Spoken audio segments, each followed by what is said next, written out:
Hey everyone, today's video is going to be a general what even is tarot? Like, how the do the cards even work? So if you are a complete beginner and are really interested in learning tarot, maybe you even own a tarot deck but don't really know what to do with it, keep watching. Welcome to the Happy as Annie YouTube channel. Let's talk about tarot. Where did tarot even come from? There are a few different theories floating around out there. Some people think tarot came from ancient Egypt. Some people think it came from the East. But the tarot as we know it today, meaning the origins of the Rider-Waite tarot deck, what most people imagine when they think of tarot cards, is European. Tarot cards in the form that we know them probably originated in Italy in the 1400s. They were created as entertainment, as playing cards for the richer or noble classes. But it wasn't until the 1700s that these playing cards were used for mystical purposes, for divination or fortune telling, stuff like that. Now the Rider-Waite deck, which is often known as kind of like the grandfather deck where most modern decks are derived from, was created in the early 1900s. I want to say 1904, but definitely early 1900s. And the Rider-Waite deck is the classic deck that you are probably familiar with. So that's the very concise, basic history or origin story of tarot cards. But what actually are the cards? Like, there's 78 cards in this deck. How do they work? What do they mean? That's what we're going to talk about next. So the tarot cards are a representation of humanity. No big deal, that's it. They represent the collective unconscious. And what does that mean? The collective unconscious refers to symbolism, archetypes, deeper meanings that we as a society kind of all know and recognize on a deep gut level. Psychologists like Carl Jung were big on archetypes. So if you want to learn more about archetypes, meaning these like overarching, commonly recognized tropes or types of characters or personalities, the divine masculine, the divine feminine, terms like that, you can study people like Carl Jung and try to get more information about archetypes in general, and then see how those play out in some of the tarot cards, especially in the major arcana, which we will talk about in a second. But what I also mean by the collective unconscious is that the tarot cards are designed to be a mirror to our own unconscious. Now, I should tell you right now, I don't really believe in fortune telling and divination per se.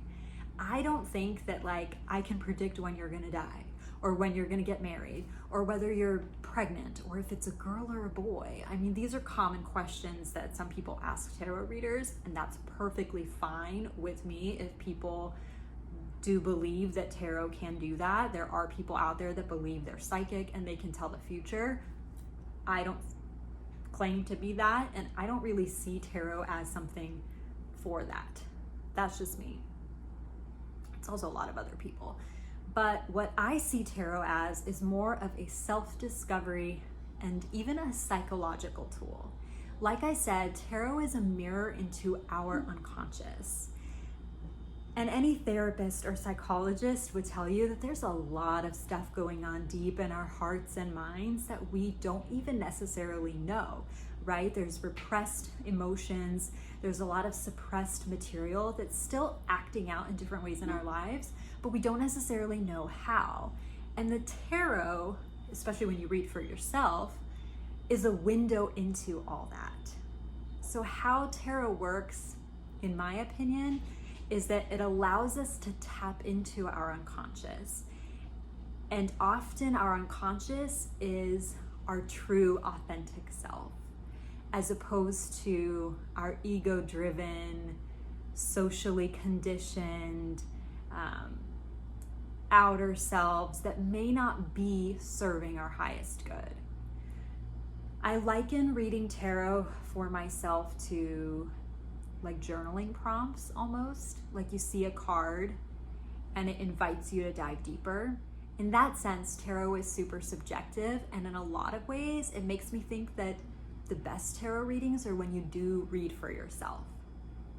However, going back to that idea of the collective unconscious, the idea is that we're all connected by this spirit, by this consciousness, by something that kind of connects all of humanity. And that's where intuition and people who have more psychic powers, right? That's where that stuff comes in, because if we're all connected in some way, some people can tap into that connection better than others.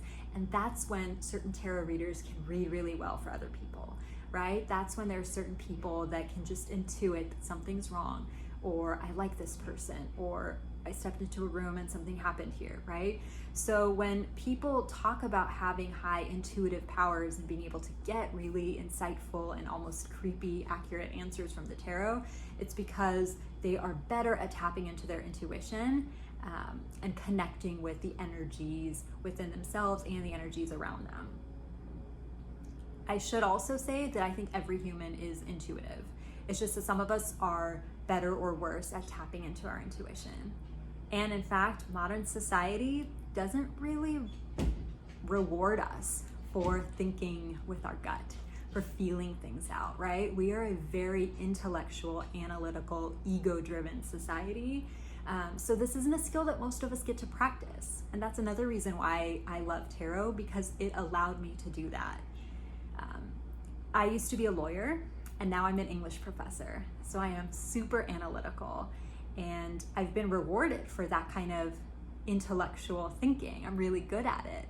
But that's why I love tarot, because it allows me to do all this other type of thinking, which I think is just as, if not more valuable to us in life. It works. If you have more questions or more theories, I love talking about that. So feel free to comment or ask questions in the comment section below. So enough about how I think tarot works. Next, I want to go into what the actual cards mean. There's 78 tarot cards, and they're divided into major arcana and minor arcana cards. We're going to briefly talk about the difference between those cards now and how you should treat them differently when they come up in a reading. Each tarot deck is divided into major arcana cards and minor arcana cards. There are 22 major arcana cards, numbered from 0, the Fool, all the way to